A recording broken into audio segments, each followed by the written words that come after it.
সর্বজনীন pension scheme প্রত্যয় বাতিল সহ ৩ দফা দাবিতে লাগাতার ধর্মঘট করছেন পাবলিক বিশ্ববিদ্যালয়ের শিক্ষক কর্মকর্তা কর্মচারীরা। ফলে স্থবির হয়ে পড়েছে পুরো বিশ্ববিদ্যালয় ক্যাম্পাস। সোমবার আন্দোলন কর্মসূচি থেকে শিক্ষকরা জানিয়েছেন শিক্ষক সমাজ শান্তিতে বিশ্বাসী। সমস্যার সমাধান না হওয়া পর্যন্ত আন্দোলন চালিয়ে যাবার ঘোষণা দিয়েছেন তারা। আরও জানাচ্ছেন দীপন দেওয়ান। অষ্টম দিনের মতো ধর্মঘটে বিশ্ববিদ্যালয়ের শিক্ষকরা। উচ্চশিক্ষার একাডেমিক কার্যক্রমে ভর করেছে অচল অবস্থা।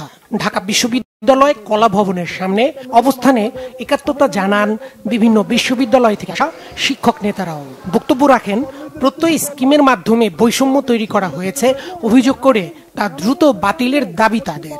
প্রথম বলার চেষ্টা করা হয়েছে যে বিরোধী দলের ব্যক্তিগণ এখানে এসে হাজির হন বা তারা কোন জায়গাতে আন্দোলন নিয়ে যাচ্ছে, এই ধরনের লেভেলিং আমাদের জন্য, শিক্ষকদের জন্য, ইউনিভার্সিটি শিক্ষকদের জন্য গ্রহণযোগ্য নয়। বৈষম্যমূলক এই স্কিমকে বাতিল করতে হবে, আমাদেরকে সুপার গ্রেডে উন্নীত করতে হবে এবং আমাদের একটা স্বতন্ত্র বেতন কাঠামো অবশ্যই আমাদের জন্য বাঞ্ছনীয়।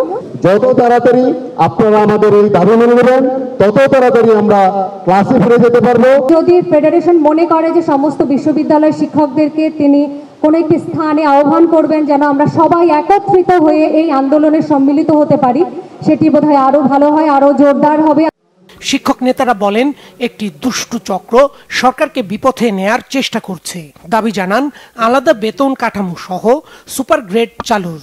যারা মাননীয় প্রধানমন্ত্রীকে 2015 সালেও আমাদের বিরুদ্ধে লাগিয়ে কাজে লাগার চেষ্টা করেছিলেন, তারা এবারও সক্রিয়ভাবে প্রত্যয় স্কিমটি তারা করেছেন। তারা আমাদের সাথে কোনো আলোচনা করেন নাই, আমাদের কোনো প্রতিনিধিকে তারা রাখেন নাই। এই প্রত্যয় স্কিম আপনার বিরুদ্ধে ষড়যন্ত্র বলে মনে করি।